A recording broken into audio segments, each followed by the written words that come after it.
ಈ ವಿಡಿಯೋದಲ್ಲಿ ಆರಿದ್ರ ನಕ್ಷತ್ರದವರು ತಮ್ಮ ದೋಷ ನಿವಾರಣೆಗಾಗಿ, ಕಷ್ಟಗಳ ಪರಿಹಾರಕ್ಕಾಗಿ ಯಾವ ಶ್ಲೋಕವನ್ನು ಪಠಣ ಮಾಡಬೇಕು ಅಂತ ತಿಳಿಸ್ಕೊಡ್ತಾ ಇದ್ದಾರೆ ಆಧ್ಯಾತ್ಮಿಕ ಚಿಂತಕಿ, ಲೇಖಕಿ ಶ್ರೀಮತಿ ಅರುಣಾ ಉದಯ ಭಾಸ್ಕರ್ ಅವರು. ನಿಮ್ಮ ನಕ್ಷತ್ರ ಹಾಗೂ ಎಷ್ಟನೇ ಪಾದ ಎಂದು ತಿಳಿದು ಅದಕ್ಕನುಗುಣವಾಗಿ ವಿಷ್ಣು ಸಹಸ್ರನಾಮದ ಶ್ಲೋಕವನ್ನು ಪ್ರತಿನಿತ್ಯ ಕನಿಷ್ಠ 11 ಬಾರಿ ಪಾರಾಯಣ ಮಾಡಿದರೆ ಎಲ್ಲ ಸಮಸ್ಯೆಗಳು ನಿವಾರಣೆ ಆಗುತ್ತದೆ. ಪ್ರತಿನಿತ್ಯ ಆಗದೇ ಇದ್ದರೆ ಮಂಗಳವಾರ ಹಾಗೂ ಶನಿವಾರ ಪಾರಾಯಣ ಮಾಡಿದ್ರೂ ಸಮಸ್ಯೆಗಳು ಪರಿಹಾರ ಆಗುತ್ತದೆ. ನಿಮ್ಮ ನಕ್ಷತ್ರ ಮಾತ್ರ ಗೊತ್ತಿದ್ದು ಪಾದ ತಿಳಿಯದೇ ಇದ್ದರೆ ನಕ್ಷತ್ರದ 4 ಸ್ತೋತ್ರಗಳನ್ನು 11 ಬಾರಿ ಹೇಳ್ಕೊಳ್ಬೇಕು. ಆರಿದ್ರ ನಕ್ಷತ್ರದ ಮೊದಲನೇ ಪಾದದವರು 21ನೇ ಶ್ಲೋಕ. ಪ್ರೀಚಿರ್ದಮನೋ ಹಂಸ ಸುಪರ್ಣೋ ಭುಜಗೋತ್ತಮಃ ಹಿರಣ್ಯನಾಭ ಸುತಪಾ ಪದ್ಮನಾಭ ಪ್ರಜಾಪತಿ. ನಾಮದ ಅರ್ಥ: ಜ್ಞಾನವೆಂಬ ಬೆಳಕಿನ ಕಿರಣವಾಗಿರುವವನು, ಸಂಸಾರದ ಭಾರವನ್ನು ದಮನ ಮಾಡುವವನು, ಹಂಸದಂತೆ ಇರುವವನು, ಮನೋಹರವಾದ ರೆಕ್ಕೆಗಳುಳ್ಳವನು, ಆದಿಶೇಷನ ಒಡೆಯನಾಗಿರುವವನು, ಸುವರ್ಣವರ್ಣದ ನಾಭಿಯುಳ್ಳವನು, ಶ್ರೇಷ್ಠವಾದ ಜ್ಞಾನವುಳ್ಳವನು. ಯಾರ ನಾಭಿಯಲ್ಲಿ ಕಮಲವು ಉತ್ಪನ್ನವಾಯಿತು ಅವನು ಪ್ರಜೆಗಳ ಒಡೆಯ. ಆರಿದ್ರ ನಕ್ಷತ್ರದ 2ನೇ ಪಾದದವರಿಗೆ 22ನೇ ಶ್ಲೋಕ.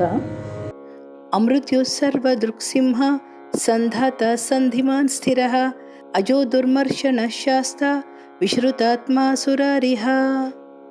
ನಾಮದ ಅರ್ಥ: ಮೃತ್ಯುವಿನಿಂದ ಆಚೆ ಇರುವವನು, ಸರ್ವ ದಿಕ್ಕುಗಳಲ್ಲೂ ದೃಷ್ಟಿಯುಳ್ಳವನು, ಸಿಂಹರೂಪವನ್ನು ತಾಳಿದವನು, ತನ್ನೊಂದಿಗೆ ಭಕ್ತರನ್ನು ಒಟ್ಟುಗೂಡಿಸಿಕೊಳ್ಳುವವನು, ತನ್ನ ಭಕ್ತರ ಜೊತೆ ಸ್ಥಿರವಾದ ಸಂಬಂಧವುಳ್ಳವನು, ಜನ್ಮವಿಲ್ಲದವನು, ಸಕಲರಿಗೂ ಆಚಾರ್ಯನಂತಿರುವವನು, ವಿಶೇಷವಾದ ಹೆಸರುಗಳಿಂದ ಕರೆಯಲ್ಪಡುವವನು, ದೇವತೆಗಳಿಗೆ ಕಂಟಕರಾದ ರಾಕ್ಷಸರನ್ನು ಕೊಂದವನು.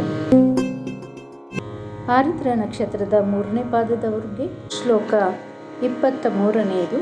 ಗುರುರ್ಗುರುತಮೋ ಧಾಮ ಸತ್ಯ ಸತ್ಯ ಪರಾಕ್ರಮಃ ನಿಮಿಷೋ ನಿಮಿಷ ಸ್ವಗ್ರಿ ವಾಚಸ್ಪತಿರುದಾರಧೀಹಿ. ನಾಮದ ಅರ್ಥ: ಸಕಲ ಗುರುಗಳಿಗೂ ಗುರುವಾದವನು, ಸಕಲ ವಸ್ತುಗಳಿಗೂ ಆವಾಸ ಸ್ಥಾನವಾಗಿರುವವನು, ಸತ್ಯನು, ಸೋಲಿಲ್ಲದ ಪರಾಕ್ರಮವುಳ್ಳವನು, ಸದಾ ಯೋಗ ನಿದ್ರೆಯಲ್ಲಿ ನಿರತನಾಗಿದ್ದು ಕಣ್ಣುಗಳನ್ನು ಮುಚ್ಚಿರುವವನು, ಆಭರಣಗಳಿಂದ ಶೋಭಿತನಾದವನು, ಮಾತಿನ ಒಡೆಯ, ಅಪಾರವಾದ ಜ್ಞಾನವುಳ್ಳವನು. ಆರಿದ್ರ ನಕ್ಷತ್ರದ 4ನೇ ಪಾದದವರಿಗೆ ಶ್ಲೋಕ 24ನೇದು. ಅಗ್ರನಿರ್ಗ್ರಾಮಣಿ ಶ್ರೀಮಾನ್ ನ್ಯಾಯೋ ನೇತಾ ಸಮೀರಣಃ ಸಹಸ್ರಮೂರ್ಧ ವಿಶ್ವಾತ್ಮ ಸಹಸ್ರಾಕ್ಷ ಸಹಸ್ರಪಾತ್. ನಾಮಗಳ ಅರ್ಥ: